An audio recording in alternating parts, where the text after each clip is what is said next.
Et hello les amis, c'est Matroskia, on se retrouve pour une nouvelle vidéo et pas des moindres, ça sera l'histoire de Halo, la partie 6 si je ne m'abuse. Et sans plus tarder, on va commencer cette vidéo. Petit rappel de l'épisode précédent, nous étions en pleine guerre interplanétaire entre les humains. Il y a eu une grande vague de colonisation avec la découverte de la planète Reach qui aura son importance dans le futur. Et suite à cela, nous arrivons à la partie 14, l'insurrection. En 2487, la People's Occupation et la Secessionist Union, traduit par l'Union sécessionniste, ont soumis une requête réclamant l'indépendance d'une dizaine de mondes. Mais une fois encore, les tensions montèrent des deux côtés, ce qui entraîna des violences dans les colonies extérieures. En janvier 2494, une corvette de l'UNSC, le Callisto, était en inspection de routine lorsque des coups de feu furent tirés. Cela entraîna la mort de 30 colons et également le soulèvement de toute la région. Peu après, des terroristes locaux ont détourné l'UNSC Callisto en tuant l'équipage et le retourna contre l'UNSC, qui ne se laissa pas faire et répliqua violemment. L'UNSC parvient à récupérer le vaisseau, mais ne s'arrêta pas là. Il poursuivit la répression, qui suscitera finalement la rébellion des colonies extérieures. L'insurrection était désormais en marche. L'Union sécessionniste attaqua des ambassades coloniales ainsi que des bâtiments officiels. En juin 2494, les rebelles étaient sous l'autorité de l'ex-colonel des marines de l'UNSC, Robert Watts. Ils ont organisé une série d'opérations militaires sur Eridanus II, avant que l'AMC, administration militaire coloniale, ne puisse riposter. Les autorités locales avaient été renversées par l'Union sécessionniste. Finalement, en janvier 2495, Eridanus II était sous le contrôle des rebelles.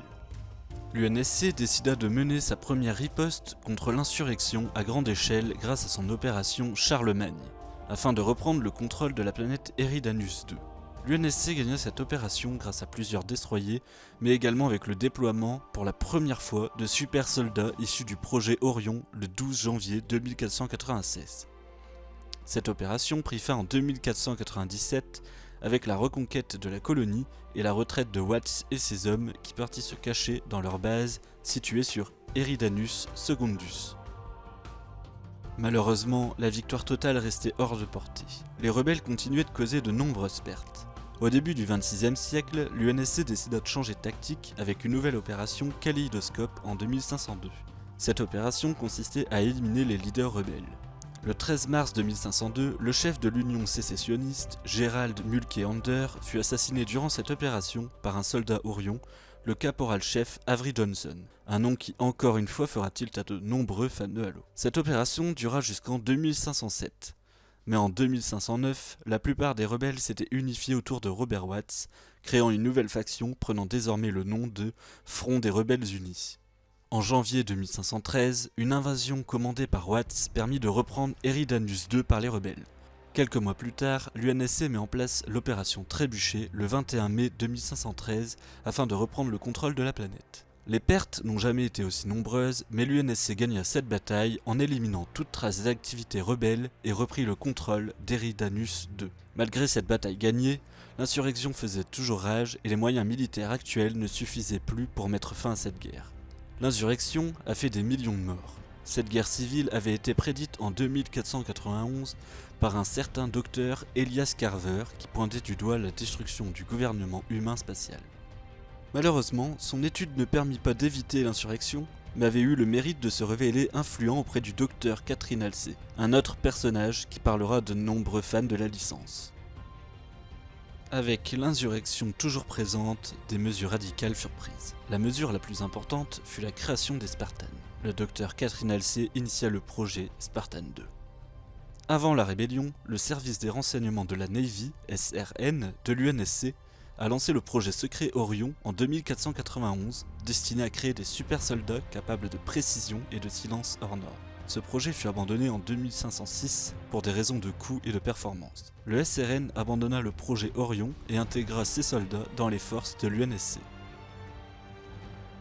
En 2508, l'insurrection était toujours plus présente que jamais. Le SRN a donc évalué bon de revoir cette stratégie.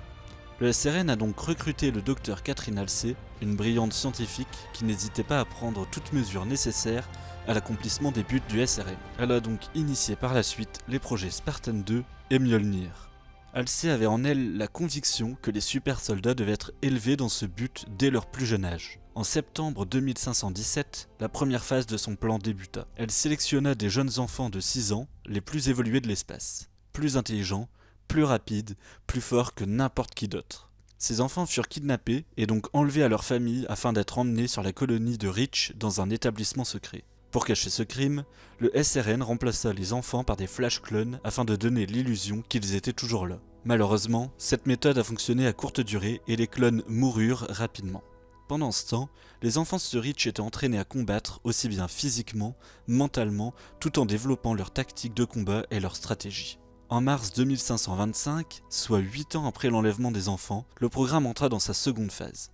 Celle-ci consistait à l'amélioration physique de tous les enfants. Pour arriver au terme de cette amélioration, les enfants devaient subir des opérations chirurgicales et biochimiques. Malheureusement, de nombreux enfants ont fini morts ou mutilés durant cette phase due aux opérations traumatisantes. Mais malgré la perte de la moitié des Spartans, les résultats étaient concluants. Ces enfants n'avaient alors que 14 ans, leur force fut prouvée lors d'un raid sur une base rebelle, durant lequel ils parvinrent à capturer le chef rebelle Robert Watts.